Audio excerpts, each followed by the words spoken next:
Greed, boredom, overconfidence, a lot of bad things going on here, but a lot of good learning lessons.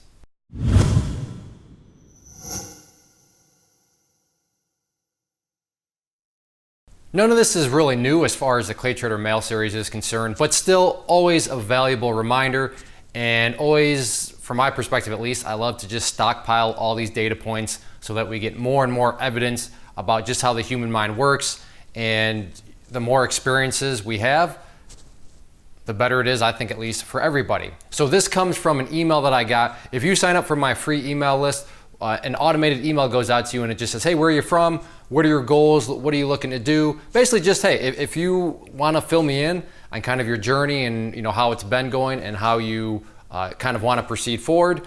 And if you reply back, I do personally read those.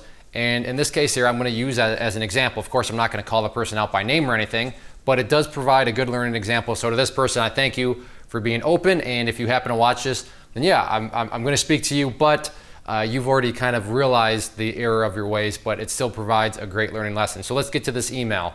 Hey Clay, I'm from New Jersey. In order to explain what I'm hoping to gain, I should first explain where I currently stand.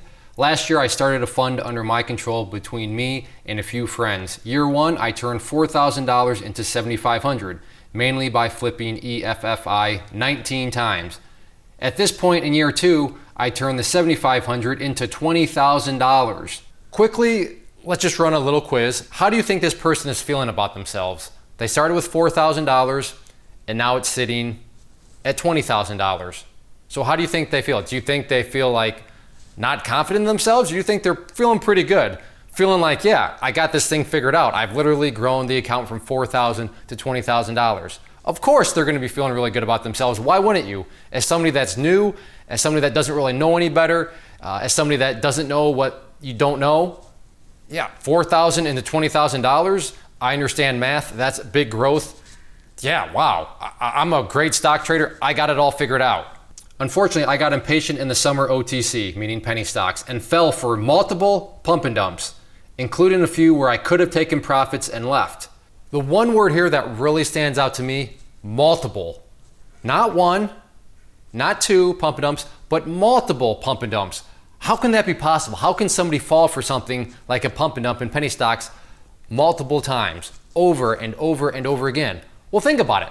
That's what overconfidence does, is you think you have everything figured out, you think you have it, and in this person's defense, why wouldn't they think that? They were new and they grew their account. So why wouldn't they think they had it all figured out? But they didn't, clearly. That's how you fall for multiple pump and dumps or make mistakes after mistakes after mistakes, because you have false confidence. You think you have the markets figured out. You think just because you've gone on a huge winning streak, which this person has, that, hey, I can't be fooled, especially in penny stocks. I'm not going to be fooled.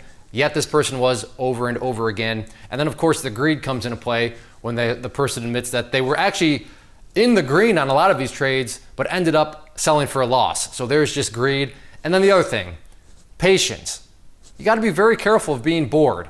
This is what happens when you force trades. This is what happens when you hop into trading plans and trading strategies that you shouldn't really be into. So a lot of dynamics going on here, all not leading to really good things, as you're about to see. Instead, I'm holding a significant unrealized loss. So now where does this person stand?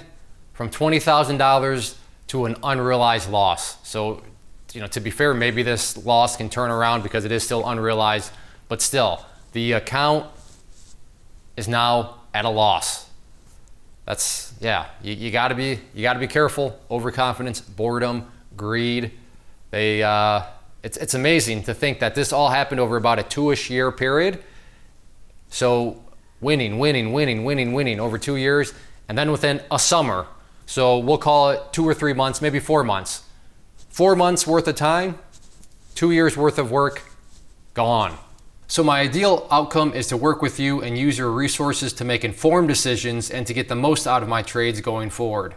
Thank you for your time. Now this is a breath of fresh air, not because maybe they're considering investing into one of my training courses, because they didn't go down the path that others have, and it's all your fault. It's your evil video charts. It's you shorting my stocks down. If you've watched past ClayTrader mail videos, you know that you've seen plenty of examples of people that don't want to blame themselves. They want to blame external forces, no matter how crazy the conspiracy may get. You know, the funny one always being that, you know, I have some sort of secret shorting group and then I'm the evil person causing these stocks to go down. But no, this person says, you know what?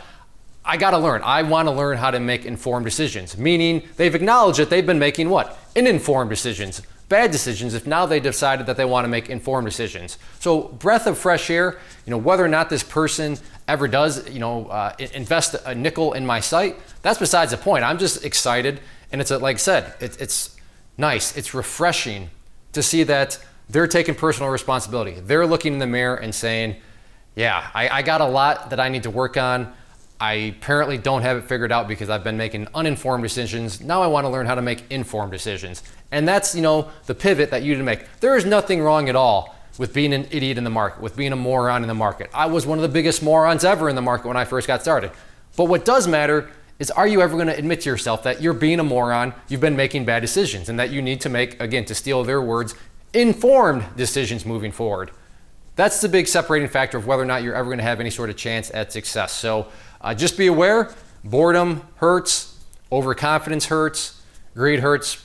But the problem with that overconfidence is you really don't know that you're overconfident until it's too late, because that's what kind of smacks you in the face. So if you're brand new and you've been just exploding your account, tread carefully, and I'll just leave it at that. If you are out there trading alone currently and maybe are in the market looking for a community to join to assist you in your trading, or to just help you, give you another set of eyeballs, then I do have a private trading community where you can trade alongside me and other experienced traders. So what you see popping up on the screen right now is both an information link. So if you click on the inner circle one, that is going to take you to the page where I explain all the details of what exactly come with the community, both the chat room and the newsletter. And then the other image that has popped up is a behind the scenes tour where you can see exactly what is going to be contained within the community. I take you through, like I said, a behind the scenes tour of everything, and that way you'll know precisely what you are getting when you join. So definitely check that stuff out if you are interested and thinking about wanting to join a community, and let me know if you have any questions.